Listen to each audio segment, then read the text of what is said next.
Hi viewers. பஞ்சமி திதி அன்னைக்கு பஞ்சமி தேவியை பஞ்சமி தீப வழிபாடு செஞ்சுட்டு வந்தோம்னா நம்மளோட வேண்டுதல்கள் எல்லாமே நிறைவேறுது அப்படின்னு ஆன்மீக பெரியவங்க சொல்கிறாங்க.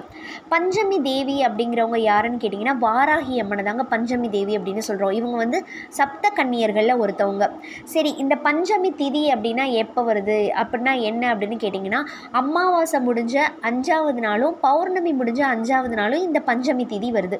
பஞ்சமி திதி அப்படின்னா பஞ்ச அப்படின்னா அஞ்சுங்கிறது பொருளுங்க.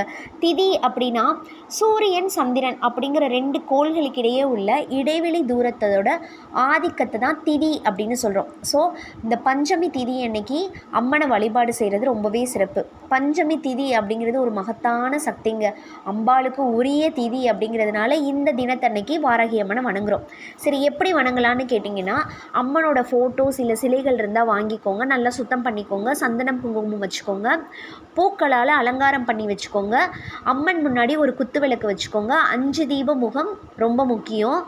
5 எண்ணெய்கள் கலந்த எண்ணெய் கடைகளில் கிடைக்கும். அப்படி கலந்து கிடைக்கல அப்படின்னீங்கன்னா தனித்தனியாக வாங்கி ஒன்றா கலந்து வச்சுக்கோங்க.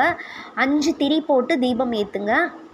அம்மனுக்கு என்ன பிரசாதமாக படைக்கிறீங்கன்னா கல்கண்டு, வாழைப்பழம், இந்த மாதிரி எளிமையான பிரசாதமே போதும். இல்லைனா அம்மனுக்கு ரொம்பவே பிடிச்சமான மாதுளம்பழம் ரொம்பவே சிறப்பு. அதை பிரசாதமாக வச்சுக்கோங்க, நைவேத்தியமாக வச்சுக்கோங்க.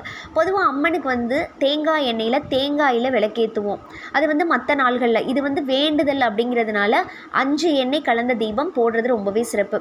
ஏற்றி வச்சுட்டிங்களா, ஒரே ஒரு திரியை மட்டும் உத்து பார்த்த மாதிரி உங்களோட வேண்டுதல்கள், கஷ்டங்கள் எல்லாத்தையும் அம்மன் கிட்ட சொல்லுங்கள். எப்படி சொல்கிறீங்கன்னு கேட்டிங்கன்னா, ஓம் ஸ்ரீ பஞ்சமி தேவியை நமக அப்படின்ற மாதிரி ஸ்லோகத்தை சொல்லிவிட்டு உங்களோட வேண்டுதல்களை வைங்க. அன்றைய தினம் 108 முறை இந்த ஸ்லோகத்தை சொல்லி வணங்குனீங்கன்னா ரொம்ப ரொம்ப சிறப்பு அப்படின்னு ஆன்மீக பெரியவங்க சொல்கிறாங்க. இதே மாதிரி ஒவ்வொரு பஞ்சமி திதி அன்னைக்கும் வாராகி அம்மனை வணங்கிக்கிட்டே வாங்க. உங்களோட வேண்டுதல்களும் கண்டிப்பாக நிறைவேறுங்க. நிறைவேறணும்னு நானும் அம்மன் கிட்ட மனசார வேண்டிக்கிறேன். நீங்களும் நல்லபடியாக வேண்டிக்கோங்க.